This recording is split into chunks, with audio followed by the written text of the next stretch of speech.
Hey everyone, good morning. I'm Priyanshi Agrawal and welcome back to my YouTube channel. Now we are going to solve today's Eat Code Daily Challenge, which is check if number is the sum of powers of 3.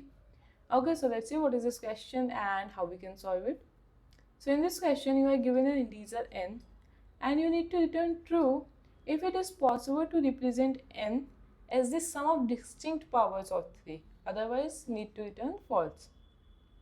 Okay, so what we have been given in the question is an integer n and you need to return true if you can represent that number as the sum of distinct powers of 3.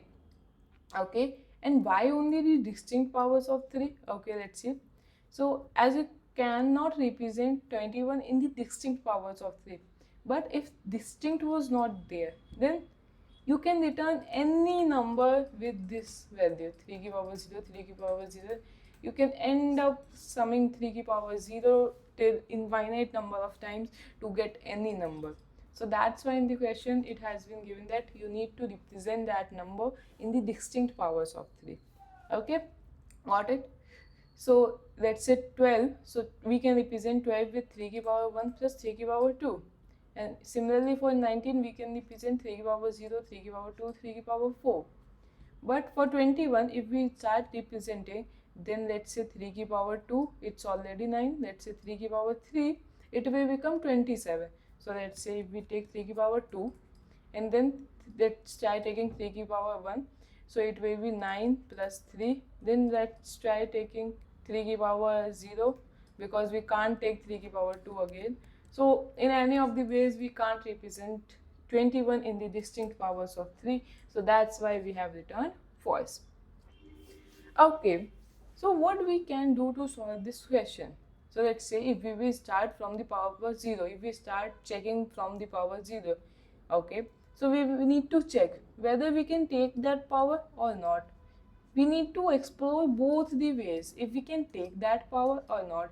And if we take, then we will need to check if we can take, if we can add power of 1 in that or not. So at every point you have two ways that you should take that power or you should not take that power. Okay, like in this you can see that let's say we start from 0th power and there are two ways, take or not take. Let's say you have taken but you have not taken at this point. Now for power 1, let's say you have taken but here you have not taken. Now here for power 1, let's say you have taken, now here you haven't taken. So in this way you have two ways at every step to take or not take. Okay, so let's see. Here our starting sum was 12, n was 12, and let's say we need to start from 0th power. Okay, so let's say if we will take 3 की power 0 or not. Let's say if we have taken 3 की power 0, then our remaining n is 3, obviously, because we will subtract 3 की power 0 from the 12. So now we need to check for the powers whose sum up to 9. Let's say if we don't take that 3 की power 0, then our n remains 12, and now we need to check for 3 की power 1. Okay, now if we take 3 की power 1, then it will become 6 minus 3 की power 1, right? And if we don't take, then our n will remain 9. Similarly at this side, if we take 3 की power 1, then our n will become 12 minus 3 की power 1, that is 9. And let's say if we don't take 3 की power 1, it will remain 12 only. Now again we need to check, can we take 3 की power 2? Let's say if we take or not take. Now at this step also, if we take 3 की power 2 or if we don't take, not take, not take. So in this way we have explored all the ways of whether we should take that power or we should not take that power. Okay, but at which step we will end this loop? So see, when our n becomes 0, this c, 9 minus 9. So when our n becomes 0, then what we will return? We will simply return true. But this is one case, we also need to return false. So in which case we will return false? See here, 6 minus 9. It means power of n comma power of 3 comma power, let's say this p, power of 3 comma p is greater than n. it means it will become a negative number.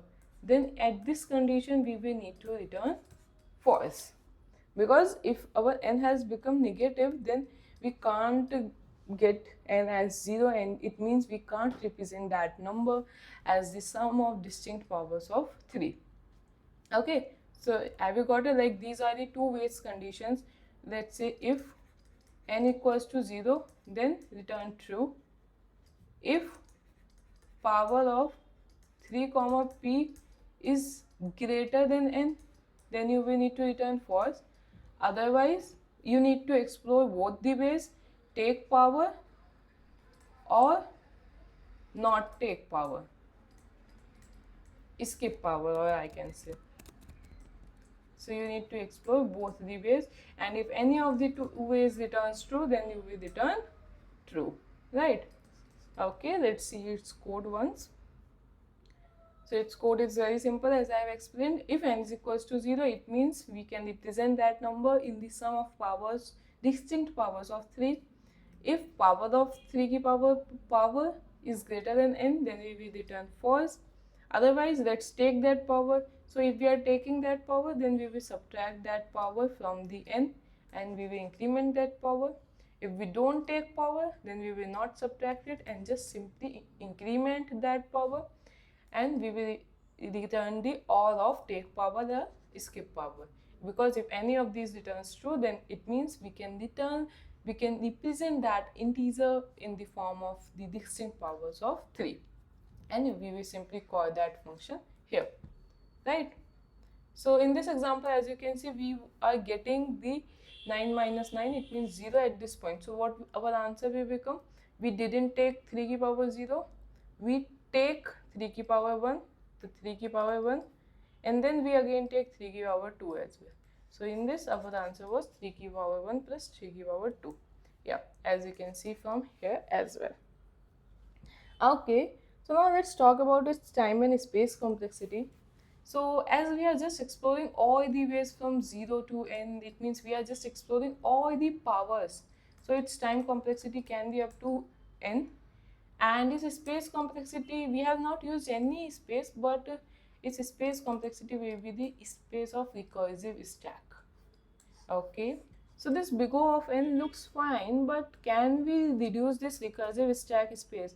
It means, can we solve this question with the help of some iterative method? If we can, then we will be able to remove this recursive stack space. Okay, so let's see if we can solve this question in some iterative way. So let's take this 91 example. Okay, so your n is 91. Okay, so for the first step, can we just get the maximum power of 3, which can sum up to less than or equals to 91? Okay, let's see what I am saying. So let's say we will start iterating from 0 to take some power, let's say x. So let's say 3 की power 4. What it will become? 3 is 9, 9 9 is 81. Okay. 3 की power 3, 3 3 9, 9 3 27. So what we are trying to take the maximum number which can be represented in power of 3, which is less than or equals to n. Okay, so let's say here we have got 3 की power 4. Okay, so it means this is the maximum power in which will be there in our answer, because now we have already got the maximum number. Now we don't need the power which is greater than this. So now we have got that our remaining powers will lie between 0 and 4. Okay, so now what we can do, we can simply run a loop while n is greater than 0. And what we can do in this loop is, we can keep on subtracting. If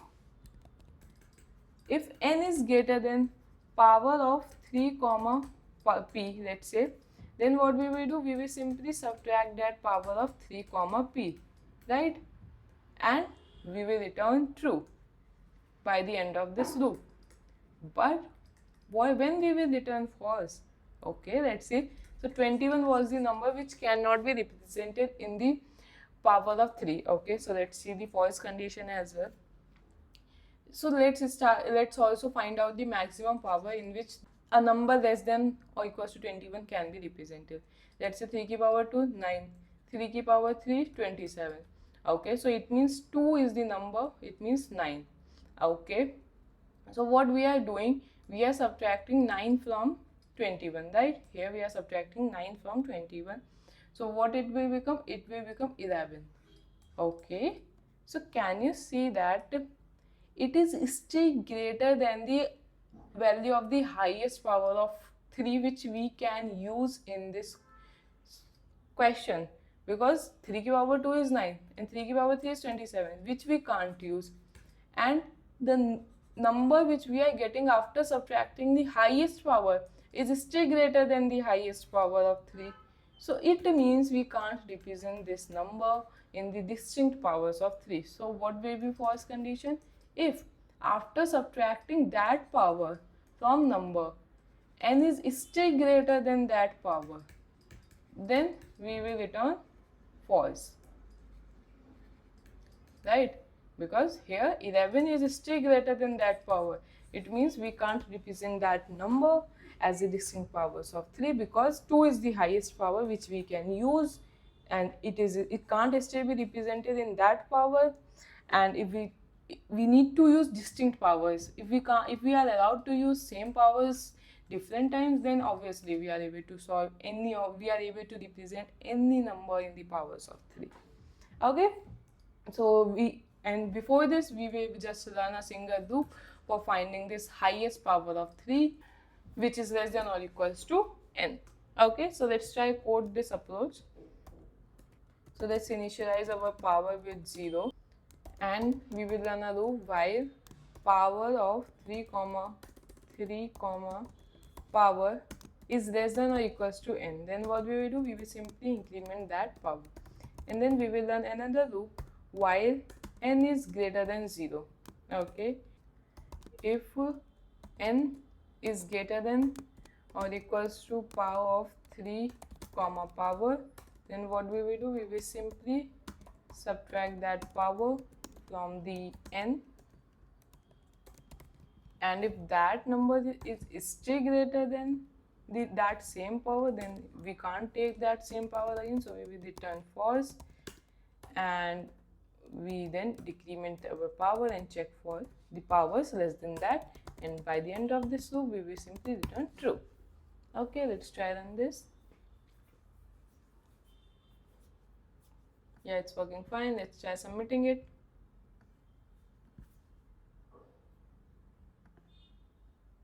Yeah, it's working fine. So now let's talk about its time and space complexity. So here we are doing one iteration for all the powers of 3 and one iteration to get the maximum power of 3. Okay, so let's say if n was our number which sums up to 3 की power x. X was the highest power till which we will iterate on this loop, right? So we need to find the value of x. So let's take log base 3 on both these sides. So log base 3, 3 की power x. So x is equals to 3 log base 3 n. So its time complexity will become log base 3 n, and its space complexity will become big O of 1, right? Okay, so yeah, this was all for this question. I hope you get it, but if you still have any doubts, then you can post in the comment section. I will surely try to answer them. Till then, bye guys, see you in the next video.